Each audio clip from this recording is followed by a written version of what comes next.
Hello, this is Sandy Levesque with the Think and Grow New Rich Wizards group. This is a study group dedicated to helping everyone who's part of it unprogram from lack scarcity consciousness by reading Think and Grow Rich by Napoleon Hill. This is a book all about the most successful entrepreneurs on the planet about 100 years ago, but it's very applicable today. So if you're new to the program, to the show, the study group, whatever, welcome. If you're not, then hello. And we're basically reading about the sixth sense at the moment and how to use it on a very pragmatic level. So yesterday we actually read about how Napoleon would every night speak to his advisors, who were spirits, essentially, of the people who had most inspired him in his life. And he would ask them for advice about what was going on in his life and his work. And he did this every night for many years. It's really fascinating. So I'm just going to check that people have the correct link, because normally there's people coming onto the Hangout and it doesn't seem to be anyone here. Let's just double check.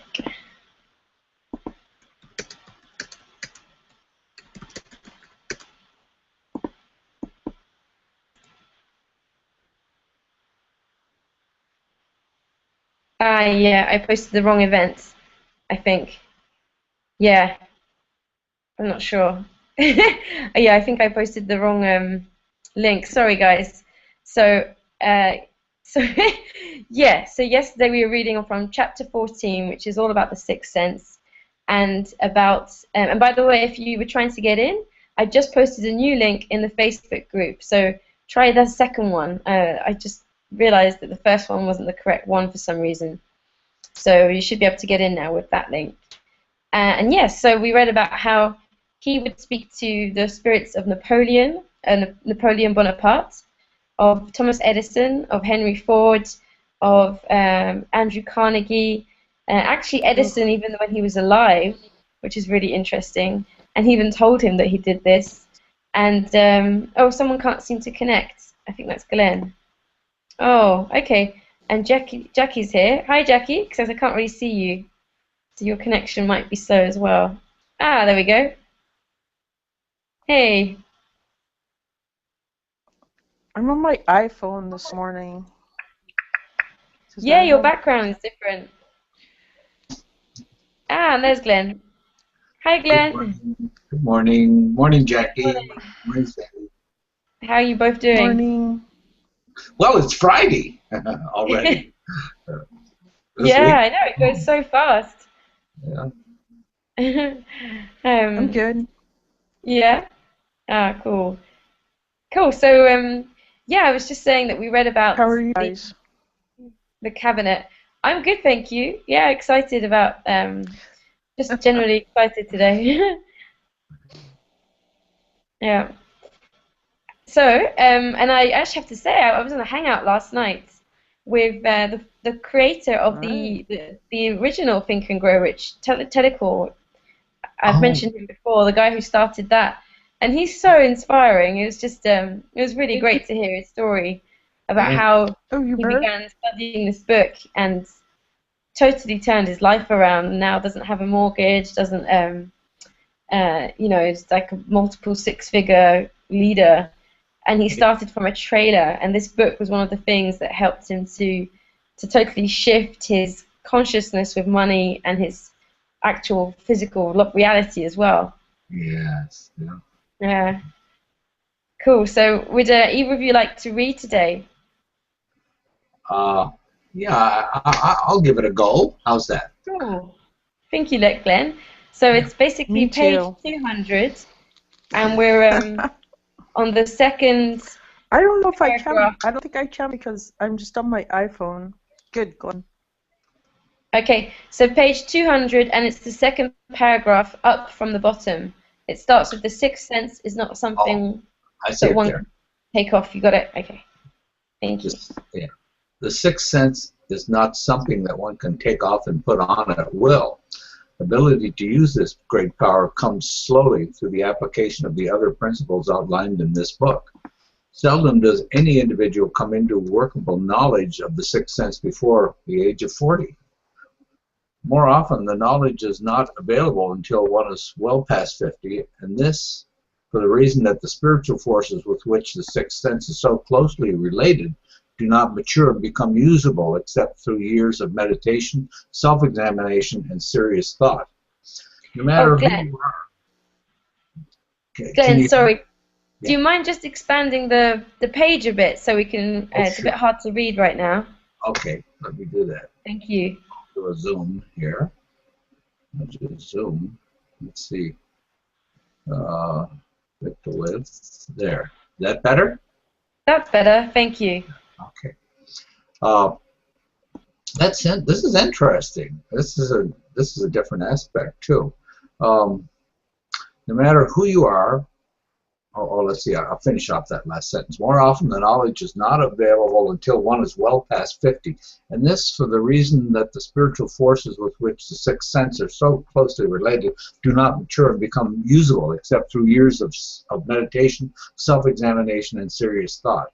No matter who you are or what may have been your purpose in reading this book, you can profit by it without understanding the principle described in this chapter. This is especially true if your major purpose is that of accumulation of money or other material things. The chapter on the sixth sense was included because the book is designed for the purpose of presenting a complete philosophy by which individuals may unerringly guide themselves in attaining whatever they ask of life. The starting point of all achievement is desire. The finishing point is that brand of knowledge which leads to understanding of self, understanding of others, understanding of the laws of nature, recognition and understanding of happiness. This sort of understanding comes in its fullness only through familiarity with and use of the principle of the sixth sense. Hence, that principle had to be included as a part of this philosophy for the benefit of those who demand more than money. Having read the chapter, you must have observed that while reading it, you were lifted to a high level of mental stimulation. Splendid! Come back to this again a month from now, read it once more, and observe that your mind will soar to a still higher level of stimulation. Repeat this experience from time to time, giving no concern as to how much or how little you learn at the time, and eventually you will find yourself in possession of a power that will enable you to throw off discouragement, master fear, overcome procrastination, and draw freely upon your imagination.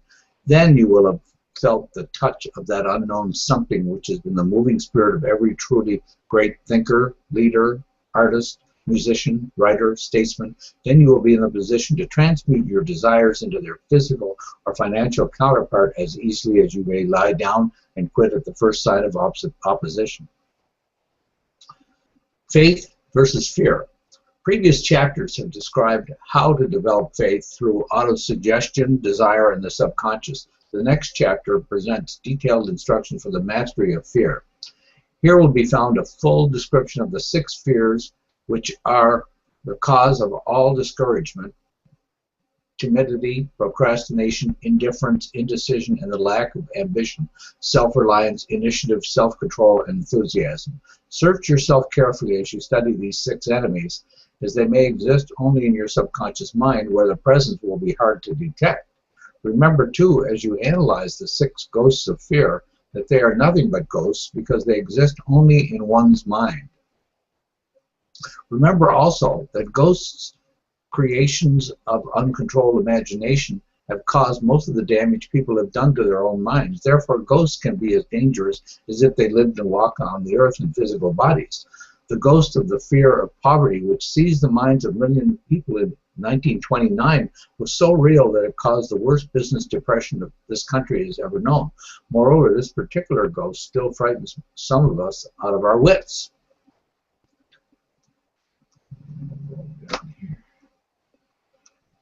Okay, let's see. Okay. I guess this is the next.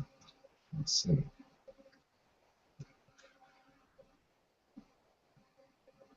No, yeah, it goes on to the next chapter then, which is about the 6 ghosts of fear. Okay. There you go. You got it.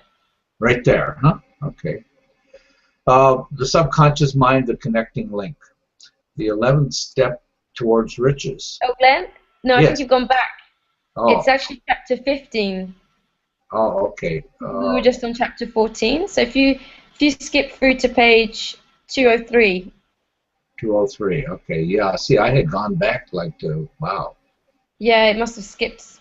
Yeah. Yeah, it's there's a big space, and then it goes on to Okay. chapter 15. Oh, okay. Right after this, right here. Yeah, if you just keep going a bit further. There we go. Okay, right here. Chapter 15. That's it.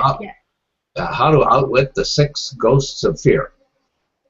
Take inventory of yourself as you read this closing chapter and find out how many of the ghosts are standing in your way before you can put any portion of this philosophy into successful use. Your mind must be prepared to receive it. The preparation is not difficult.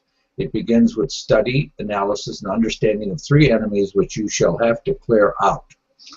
These are indecision, doubt, and fear. The 6th sense will never function while these 3 negatives or any of them remain in your mind. The members of this unholy trio are closely related. Where one is found, the other 2 are close at hand.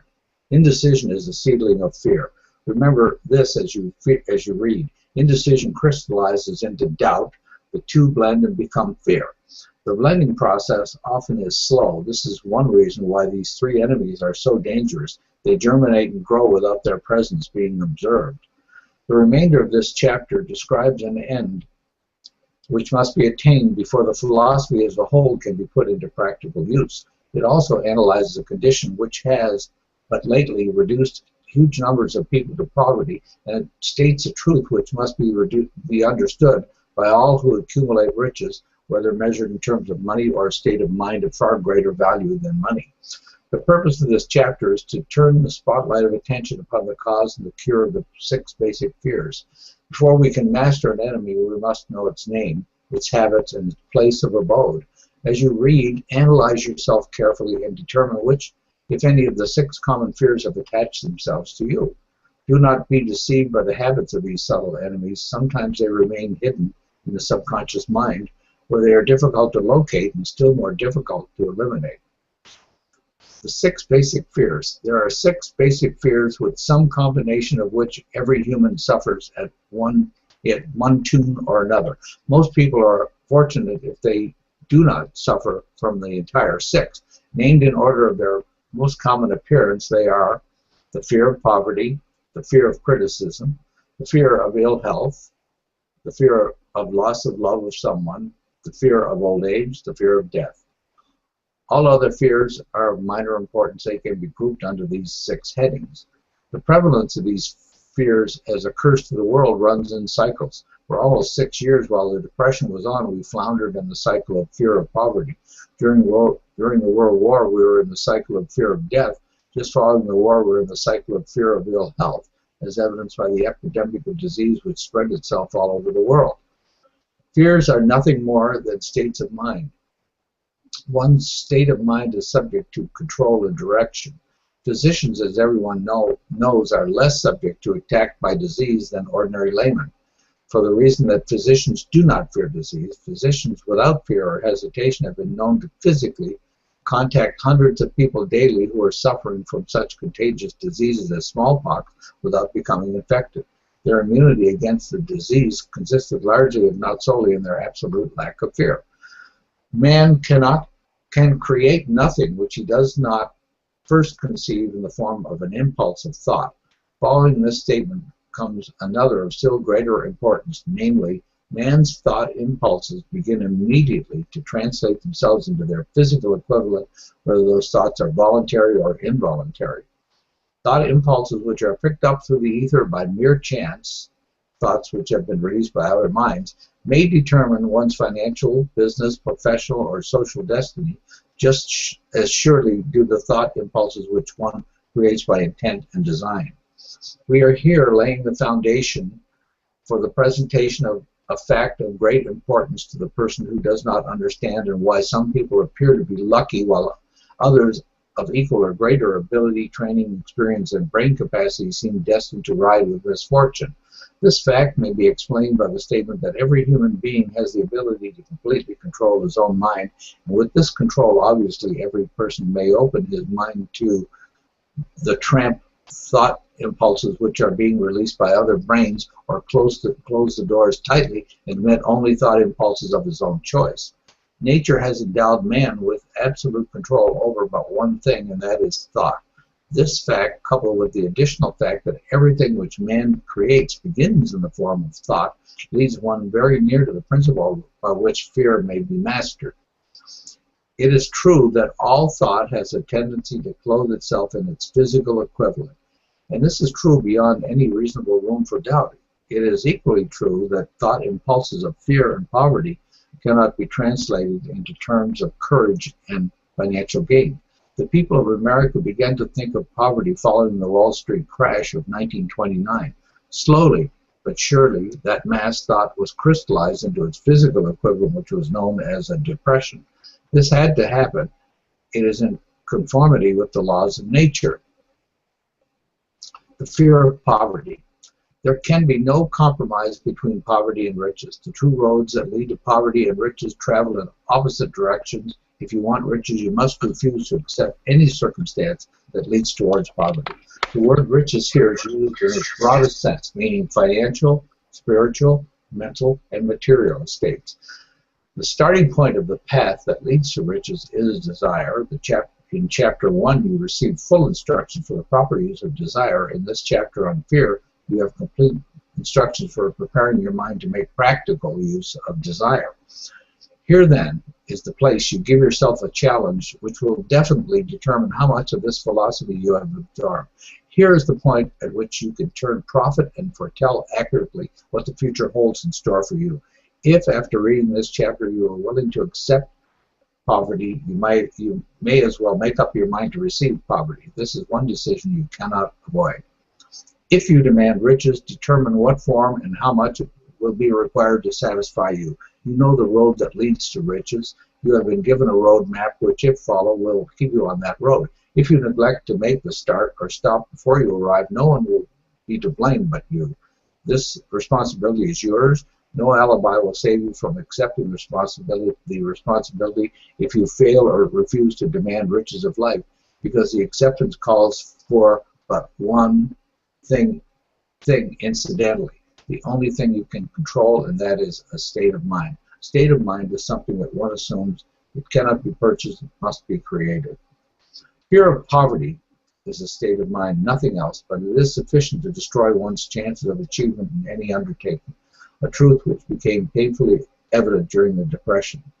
This fear paralyzes the faculty of reason, destroys the faculty of imagination, kills off self-reliance, undermines enthusiasm, discourages initiative, leads to uncertainty of purpose, encourages procrastination, wipes out enthusiasm, makes self-control an impossibility. It takes the charm from one's personality, destroys the possibility of accurate thinking, diverts concentration of effort, it masters persistence, it turns the willpower into nothingness, destroys ambition, beclouds the memory, and invites failure in every conceivable form.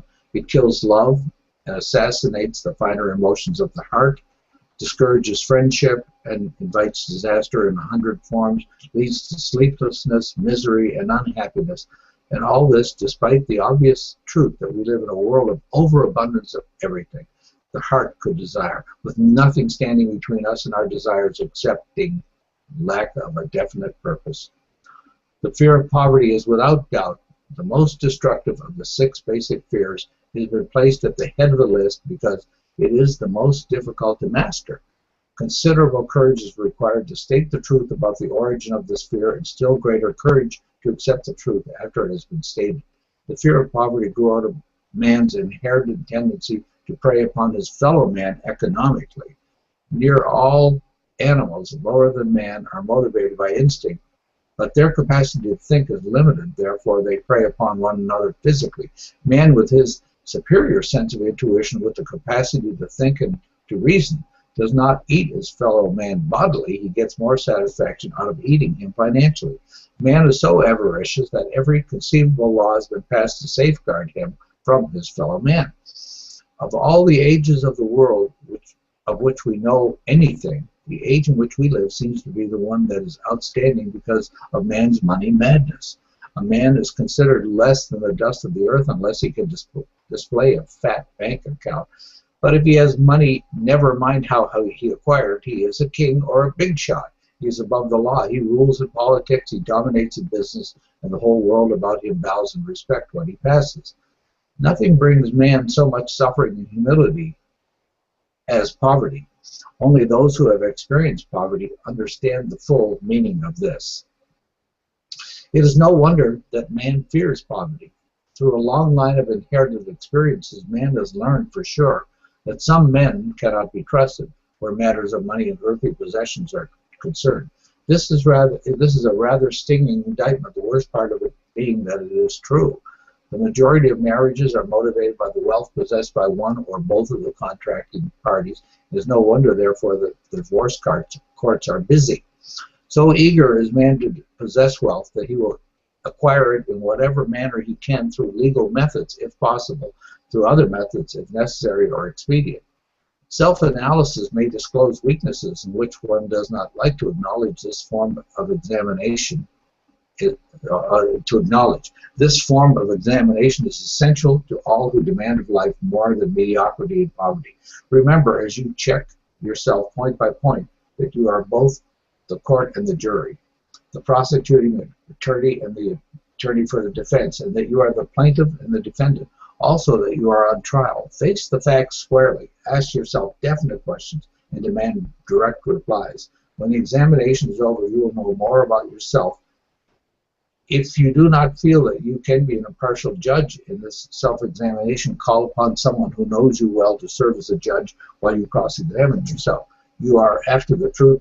Get it no matter at what cost, even though it may temporarily embarrass you. The majority of people, if asked what they fear most, would reply, I fear nothing. The reply would be inaccurate because few people realize they are bound, handicapped, whipped spiritually and physically through some form of fear. So subtle and deeply seated is the emotion of fear that one may go through life burdened with it, never recognizing its presence. Only a courageous analysis will disclose the presence of this universal enemy. When you begin such an analysis, search deeply into your character. Here's a list of the symptoms for which you should look. Symptoms. Cool, thank you, Glenn. Okay. Yeah, that's great. Wow, that's a powerful passage. Yeah, it is. Yeah, like I can feel So like it's true. bringing up so much energy for all of us and for people watching. Sure. Because he doesn't pack any punches, does he? He's like, No. And you know, remember when Roosevelt was elected in 32, 3 years after 1929, right? Mm-hmm. His first statement was, "We have nothing to fear but fear itself." Right? Yeah, exactly. That was part of his speech. You know, we have nothing to fear but fear itself, and so that, you know, that's, boy, it's pretty powerful, you know. Yeah, it sums it all up. Yeah, and it does. Actually, yeah. Sorry, go on. And then also the self-examination. You know, I think it was Socrates said, "Oh, the unexamined life is not worth living," which sounds a little harsh, you know, but basically, you know, I think you do have to examine your life as you go, right? As you go, you know, take time out and do that, right? Do that work. It's sometimes it's hard work, to be honest with yourself, you know.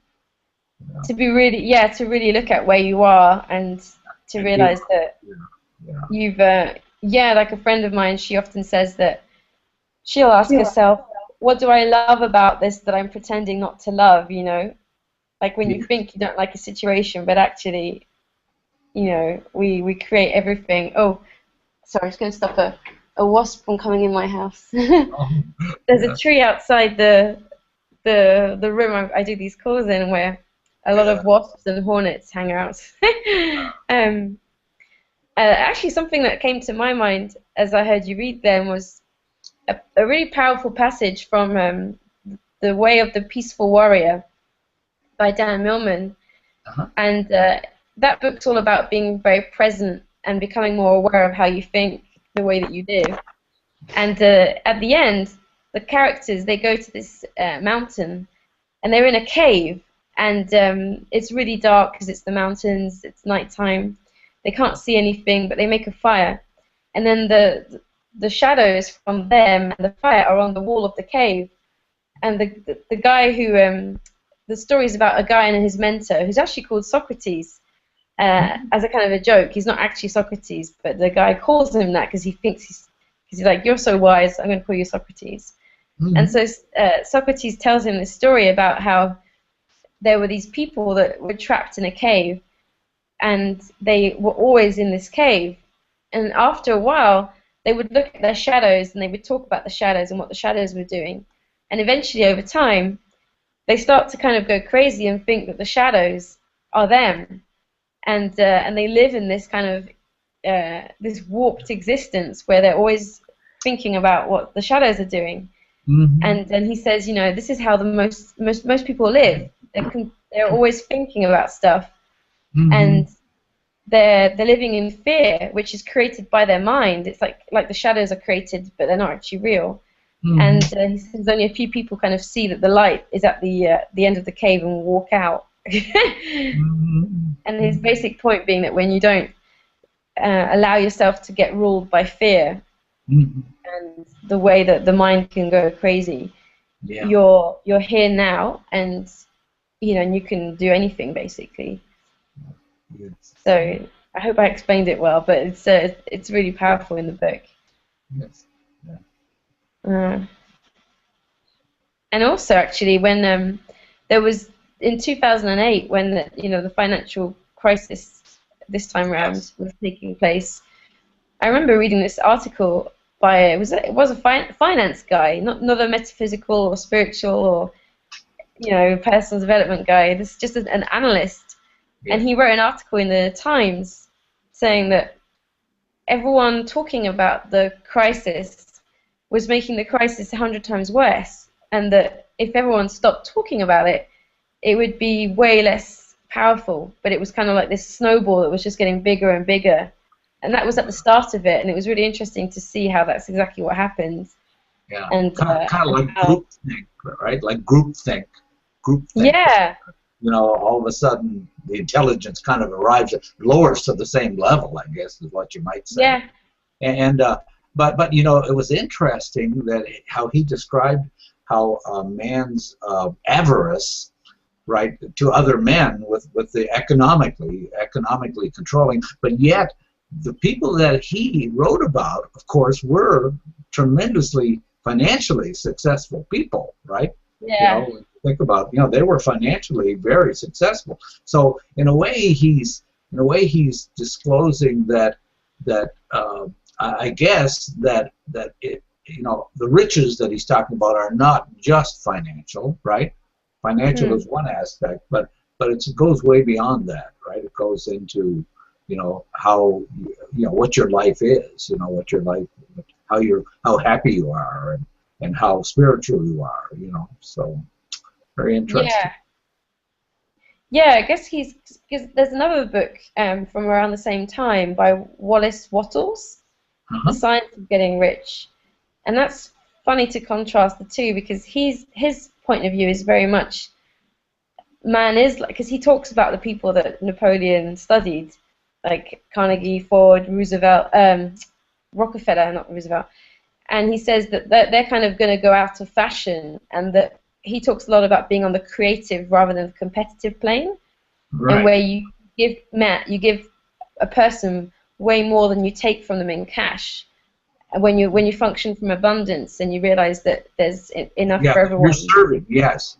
Yeah, you serve people, and you give them more than you take, because you know it will come back to you, and you don't. And he's kind of addresses what Napoleon's talking about, but his point is that he says something like, they're like the dinosaurs that will eventually have to die out, because people won't want to live with that forever. and Yes. then he's talking about this newer way of doing things where you don't try and rip people off, and so Yeah, yeah, and that shouldn't be your objective anyway. In whatever you choose to do economically, it should be to, the aim should be to, well, serve, to serve, to provide quality, right, in whatever you're doing, yeah, right? That exactly. people see a value.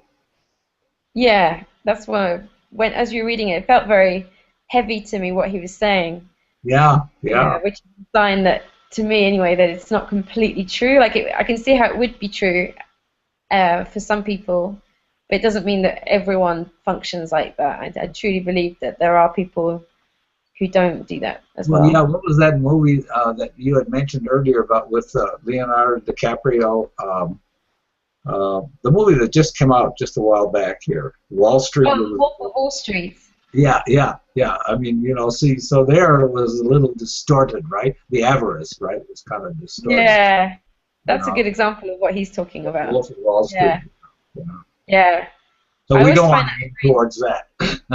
no, I found it odd how he got so kind of uh like cheered on in the media and like social media when that film came out. Because I'm like, isn't he like a major rip-off artist? Like, why are we supposed to look up to this guy? Yeah, I was so surprised by that. Jackie, do you have any like anything you want to share before we wrap up? Oh, the habits! I totally forgot. Old habits, yes. Yeah.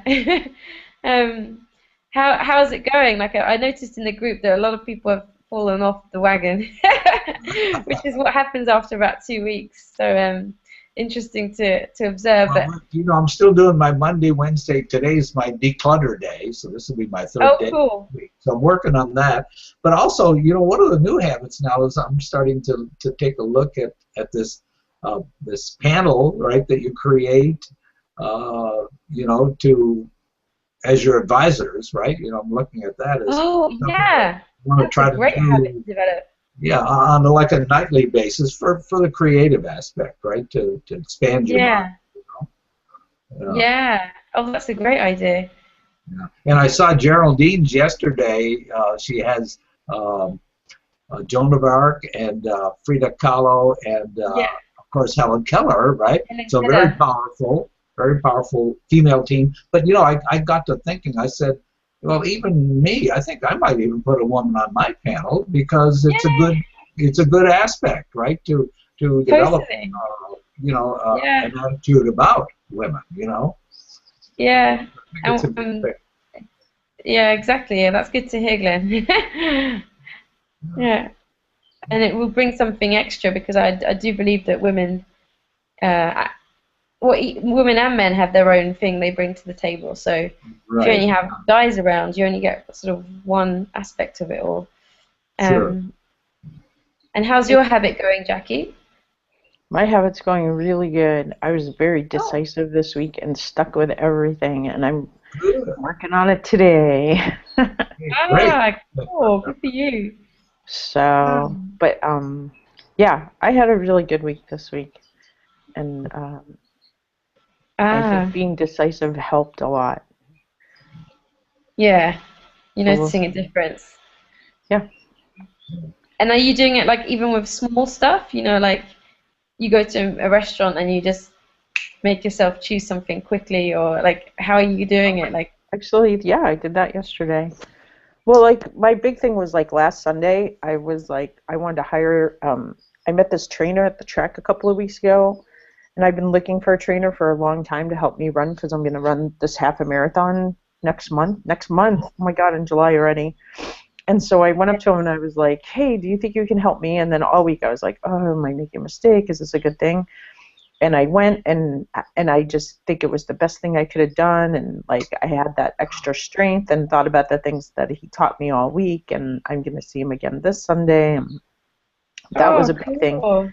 And then it followed through with me all week, like knowing how good I did last weekend and just taking different steps all week. But I did go out to eat yesterday and did make a very quick decision at the restaurant too. Now that you mentioned Yeah. it. So on the Just, training, Jackie, on the training thing, you're following your hunch, right? You're following your hunch. You're taking your hunch and kind of moving with it, right? Which is great. Yeah. Right? Yeah. Because I think it Yeah. will help me not just like right when I'm at the track working with him, like I'll remember the things that he taught me forever. Like he taught me like how to do these sprints and different strength training things, and just he kept yelling like push on through and keep going, and that made me stronger. And like so then this week when I was doing just my little jogs, and I could still hear that voice in my head, and then the fact that I did 2 extra runs this week that I've been struggling with, and just Cool. I just think it was a good decision. And I was kind of like on the fence about it, and but I was like, no, I decided I'm going to do this, and I know this is good for me, and I'm so glad that I did. Yeah. Excellent. I like that, and it's cool that you're doing it with small things as well, because it's that's what this book about habits talks a lot about. It's like the accumulation of it. You know, it's not just one.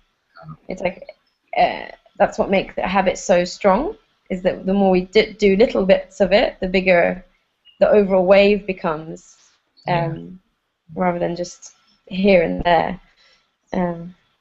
So I, I was doing okay, actually. I was doing better than last week because I worked out how to like enjoy my habit, which was to wake up early. Like I told you, I was going to read, and now I'm writing as well. Yeah. Oh, good. Yeah, like because I love it. So I I think realized. about your book a lot. I'm like, can't wait till Sandy's book comes out. Oh yeah, exactly. I was like, I think I mentioned to you guys about the author of Game of Thrones and his story of his friend dying just after he won this award for best new writer, and he realized that if he didn't start writing, he might just never do it. Right. And so that's got me really excited to wake up, because I know I can stay in my lovely bed and do things that I actually really like. But then the only thing was that my work has been really busy this week, and so I've actually ended up going to bed when I was supposed to be waking up. So, so I kind of had to like abandon it the past couple of days. But I'm going to get back onto it next week. So yeah. Cool. Oh my God, we've gone way over time. Is there anything else you guys want to share before we finish? Miss you, Tracy, and Geraldine, and everybody. And everybody have a great weekend, right? Thank you. You too, Glenn, and you too, Jackie. Enjoy your training on Sunday. Okay. Cool. Okay. Thanks, everyone. Thanks for reading, Glenn, as well. Okay, bye-bye. Take care. Bye.